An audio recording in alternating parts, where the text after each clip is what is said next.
Actually, let me adjust these real quick.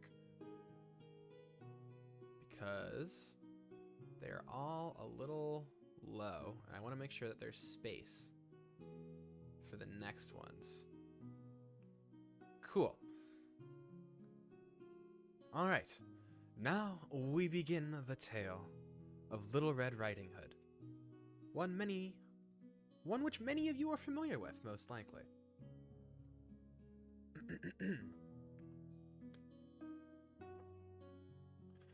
Once upon a time, there was a dear little girl who was loved by everyone who looked at her, but most of all by her grandmother, and there was nothing that she would not have given to the child.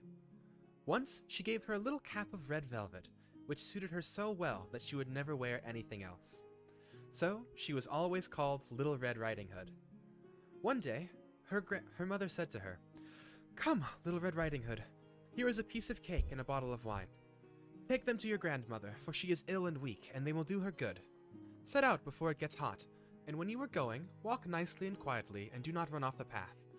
Or you may fall and break the bottle, and then your grandmother will get nothing. And when you go into her room, don't forget to say good morning, and don't peep into every corner before you do it." "I will take great care," said Little Red Riding Hood to her mother, and gave her hand on it. The grandmother lived out in the wood, half a league from the village, and just as Little Red Riding Hood entered the wood, a wolf met her. Little Red Riding Hood did not know what a wicked creature he was, and was not at all afraid. "Good day, Little Red Riding Hood," said he. "Thank you kindly, wolf." "Whither away so early, Little Red Riding Hood?" "To my grandmother's." "What have you got in your apron?" "Cake and wine. Yesterday was baking day, so poor sick grandmother is to have something good, to make her stronger." "Where does your grandmother live, Little Red Riding Hood?" "A good quarter of a league farther on in the wood. Her house stands under the 3 large oak trees. The nut trees are just below. You surely must know it," replied Little Red. The wolf thought to himself, "What a tender young creature. What a nice plump mouthful. She will be better to eat than the old woman. I must act craftily, so as to catch both." So he walked a short time by the side of Little Red, and then he said, "See, Little Red Riding Hood, how pretty the flowers are about here. Why do you not look around? I believe, too, that you do not hear how sweetly the little birds are singing. You will walk gravely along as if you are going to school, while everything else out in the wood is merry." Little Red raised her eyes, and when she saw the sunbeams dancing here and there through the trees, and the pretty flowers growing everywhere, she thought, "Suppose I take grandmother a fresh nosegay? That would please her too. It is so early in the day that I shall get there in good time." And so she ran from the path into the wood to look for flowers. And whenever she had picked one, she fancied that she still saw a prettier one farther on, and ran after it, and so got deeper and deeper into the wood. Meanwhile, the wolf ran straight to the grandmother's house and knocked at the door. "Who's there?" "Little Red Riding Hood," replied the wolf. "She is bringing cake and wine. Open the door." "Lift the latch," called out the grandmother. "I am too weak and cannot get up." Then the wolf lifted the latch, the door sprang open, and without saying a word he went straight to the grandmother's bed and devoured her. Then he put on her clothes, dressed himself in her cap, laid himself in bed, and drew the curtains. Little Red, however, had been running about picking flowers, and when she had gathered so many that she could carry no more, she remembered her grandmother and set out on the way to see her.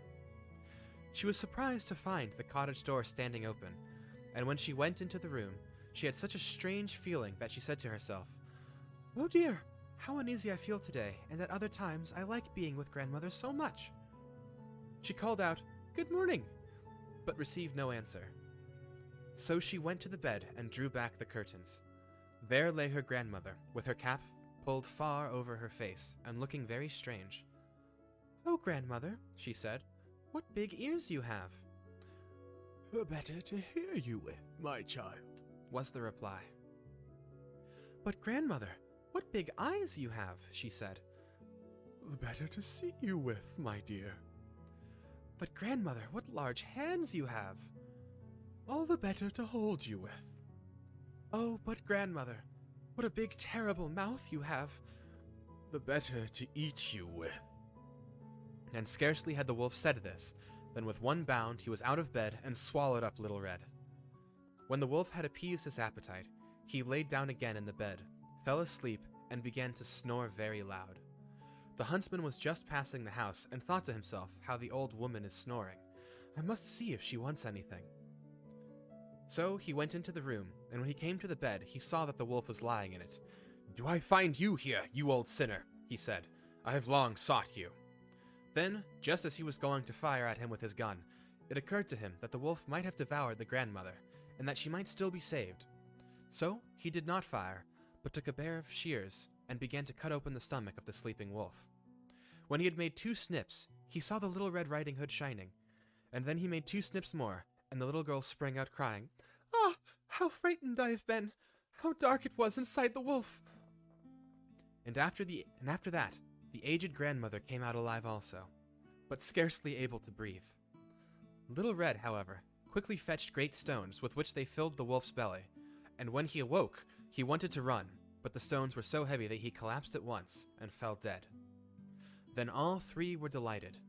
The huntsman drew off the wolf's skin and went home with it, and the grandmother ate the cake and drank the wine which Little Red had brought to her, and revived. But Little Red Riding Hood thought to herself, "As long as I live, I will never by myself leave the path to run into the wood when my mother has forbidden me to do so." It is also related that once when Little Red Riding Hood was again taking cakes to the old grandmother, another wolf spoke to her and tried to entice her from the path.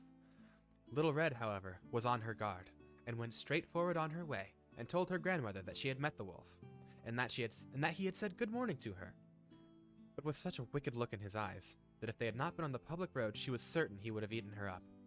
"Well," said the grandmother, "we will shut the door, that he may not come in." Soon afterwards, the wolf knocked, and cried, "Open the door, grandmother. I am Little Red Riding Hood, and am bringing you some cakes."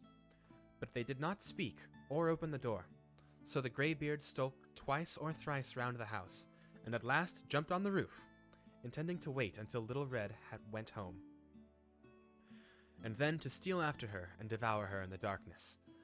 But the grandmother saw what was in his thoughts. In front of the house was a great stone trough, so she said to the child, "Take the pail, Little Red Riding Hood. I made some sausages yesterday, so carry the water in which I boiled them to the trough." Little Red Riding Hood carried until the great trough was quite full. Then the smell of sausages reached the wolf, and he sniffed and peeped down, and at last stretched out his neck so far that he could no longer keep his footing and began to slip, and slipped down from the roof straight into the great trough and was drowned. But Little Red Riding Hood went joyously home, and no one ever did anything to harm her again. The end.